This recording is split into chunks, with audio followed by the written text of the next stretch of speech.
With so much talk about the Texas power grid over the last few days, we think it's pretty helpful to understand how this thing works, the changes that have and also have not been made over the last year, and ultimately what all of that means for you.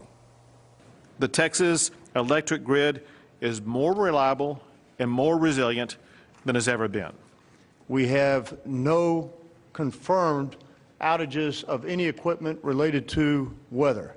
While Texans watched the snow and the ice come down and the temperatures drop, many held their breath, hoping the grid wouldn't collapse like it did last year.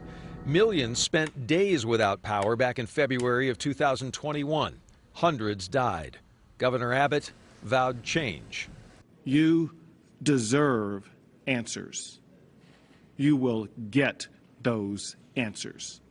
And I am already working with the legislature on reforms to add more power to the grid and to ensure that we never run out of power again. A lot has changed in 1 year. We have more power reserves, resulting in a bigger margin of safety, and we're using an abundance of caution by turning on more generators sooner rather than later. Our generators meet and exceed federal winterization standards. Friday morning, the Texas grid passed its biggest test since last year's disaster, but temperatures didn't get as cold or for as long. We can't have people die. We can't have people without power. Power plants like this one in Midlothian have made $50 million in upgrades, so they are more resilient. They're required to have more fuel reserves, and there are more safeguards, so natural gas keeps flowing and the lights and the heat stay on. Still, though, fair to wonder if this is enough for the next winter storm. And candidly, we're not going to know for sure until something like February of last year happens again.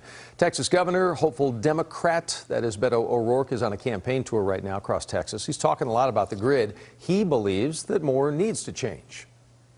We are going to winterize every part of the grid, including and importantly, the gas supply. Again, that was the primary culprit in the power outages that we saw last February.